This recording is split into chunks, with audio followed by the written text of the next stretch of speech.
putting the exhaust manifold on here. There are 8 bolts that hold this thing in.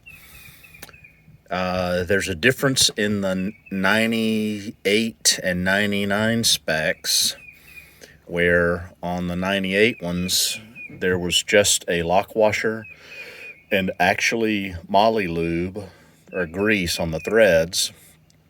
In 99 they changed that where it's Loctite on the threads, actually 242 Loctite, and also a washer. So there's a washer and a lock washer. So keep that in mind. Apparently they realize these things leak, so you got to up your game on tightening that stuff up. But gaskets go on. I put copper spray on those both sides. Got it stuck on there pretty well. Pretty easy to put a couple of the bolts in first to keep the gaskets from slipping around on you until you get it started, and then get most of the bolts in and then take them out one at a time, put Loctite on them, snug them all down, torque them in sequence to 40 foot-pounds, which is what we're going to do here. Not 40 foot-pounds, 40 Newton meters.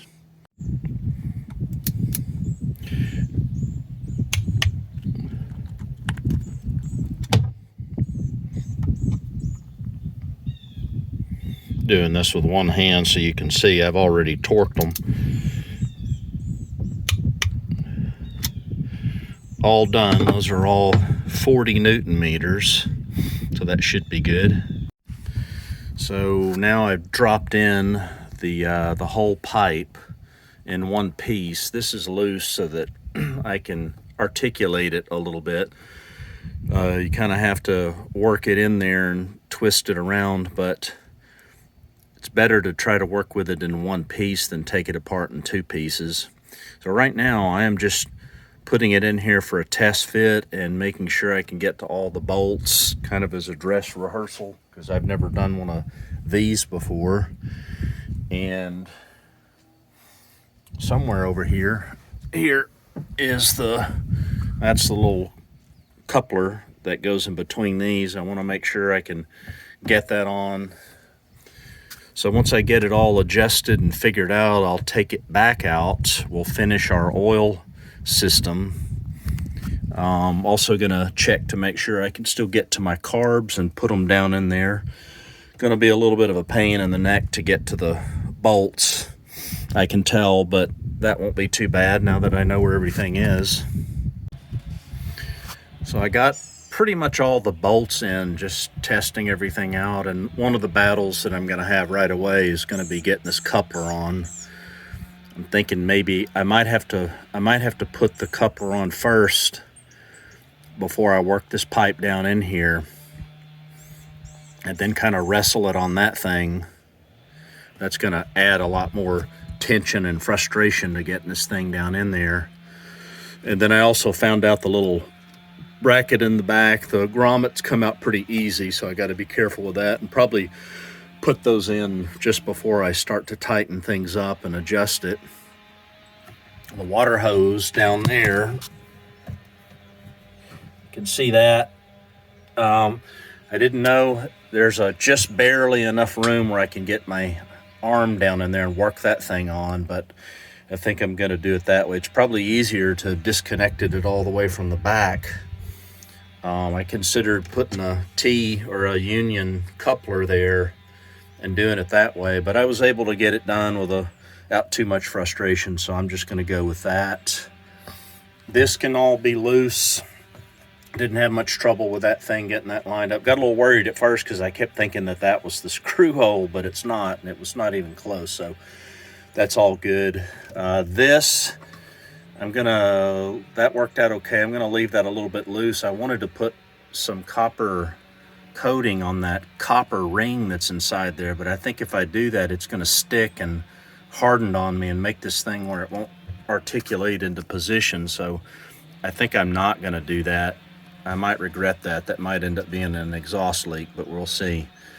And then last thing I did here was I just did a test fit on this flange, tightened it up just a little bit, not very much, put the nut on the bottom, made sure I could get to all of that, and put this one bolt in on the top, and I'm just really looking to make sure that these surfaces match up with no cracks in it or anything. This is without a gasket, and it looks pretty good to me. So I think with a gasket in there that will have copper spray on it, that should be good. So my game plan is to redo this just like I did it, and the only difference is I'm gonna put the gasket in. Okay, we have got our pipe in, got a new oil tank. It was cracked, and also there's a little bump of manufacturing flaw in the fitting that went in it, so I had to file that down to get it to seal, but it does seal. Everything's good back there. The oil system is primed and no air bubbles, filters in, all of that's dandy, no leaks, so happy about that. It is a seamed tank, so seamless or better, get one of those if you can. I'm just going to keep this one half full of oil, and I don't expect I'm going to have too many problems out of that. This, I decided to put the pipe in 2 pieces, so there's the stinger back there. It's loose. I still have to put it together here with the rubber coupler, which I'm going to heat up in boiling water to make it softer. That'll go on. And then this is going to be the next battle there, is getting that piece together. And that's just the trade-off that you make, putting it in 2 pieces versus 1. You know, if you put it in 1, it's kind of hard to get everything to line up, and kind of interferes with how this tightens up here. But this is not going to leak. I feel pretty good about it. Gasket in there. Copper spray coated on 2 sides. Everything's torqued down. Kind of hard to get a ordinary socket, you know, Allen head like this in there, because the shank of that socket goes in at an angle here. So I ended up having to use this with a cheater bar, and I used my torque wrench on this top one and to make sure I got a good feel for what 25 Newton meters was. And then I tightened it up even a little bit beyond that, and tightened the other ones up to the same tension. So they're all torqued down correctly. That's not going to leak. So onto this thing here with getting the cone together. Got the rubber coupler on there. That was actually a whole lot easier than I thought. I was over worrying about that. Boiling it in water and softening up, and put just a little tiny bit of hand soap just on the inside to lube it and slide it on. Put these on first. Don't forget to do those, and just slide those back, and then I'm gonna move those over and clamp those down, making sure I've already test fitted this so that it is in the right place there. Put the copper ring in there, new copper ring. You can see I've coated it both sides with this stuff, ultra copper. I didn't want to use the spray, because I could have used the spray, but the spray is a little thinner and this is a little thicker. So I used the spray here on this one, but I could have used the that stuff here too as well. But anyway, so now we just have to buckle it up and should be good to go.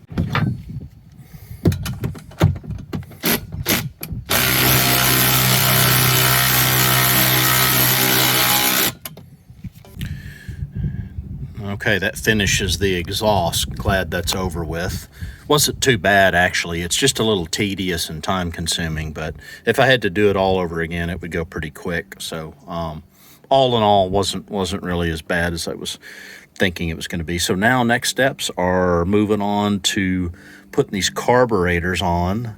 We're going to put those carburetors on, fill the tank up with a little bit of, even though we got oil injection, going to put some premix in it because it's a new engine. And we'll get her closer to being fired up, hopefully fired up. Okay, got the carbs in.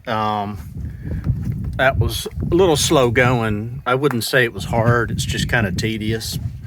But good to know how they fit together so you have a mental picture, because a lot of this is, unless you have a mirror, which I do but I didn't use, I just sort of go by feel. But it's easier to work on it from this side where you can get your fingers down underneath there.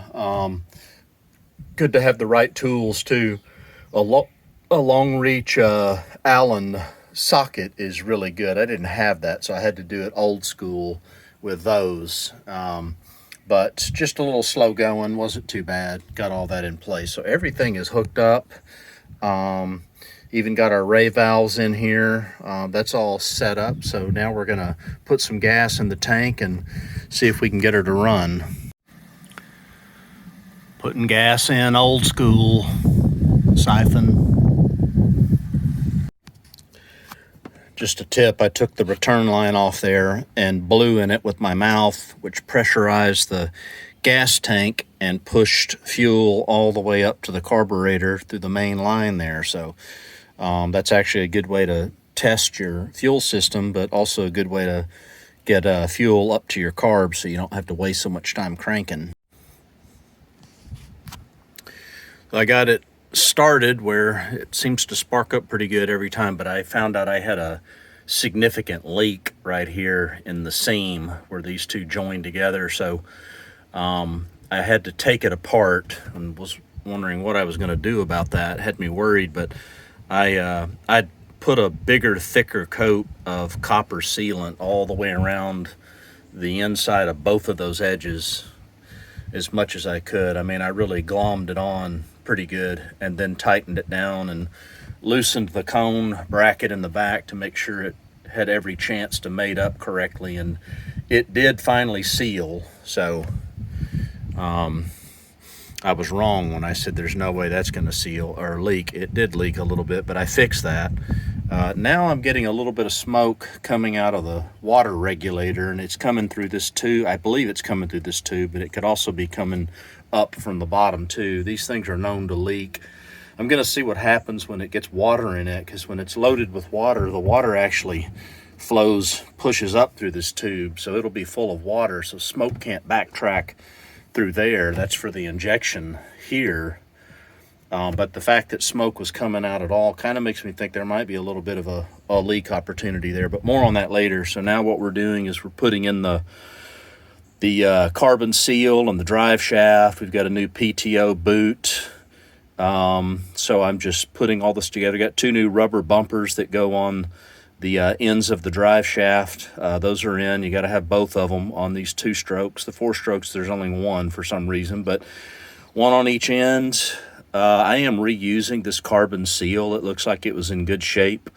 I may regret that, but everything seemed to be fine to me, like with inspection on it. So you got to push this thing backwards against the bellows to expose the little groove there that you put the C-clip in, which looks like that right there. That's pretty standard procedure. So now I'm just back here cleaning this up a little bit, and I have to put the pump on to hold the drive shaft to keep it from coming back so that I can push the hat back and get that C-clip in.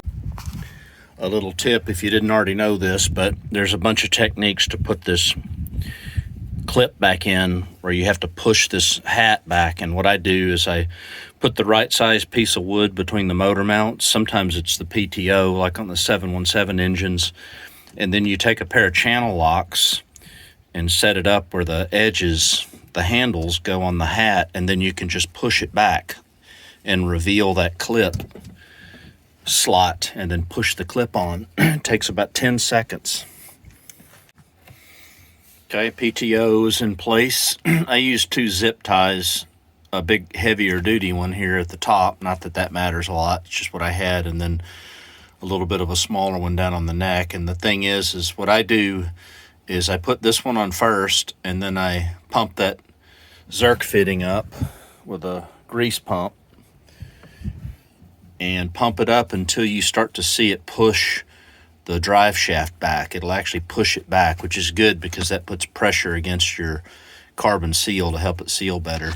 And then I wipe it down real good and clean it up and put that final zip tie on the bottom. I just like to see the grease actually, come out of the edges before I do that. But after that, you just pump it once a season or so and get a little bit in there.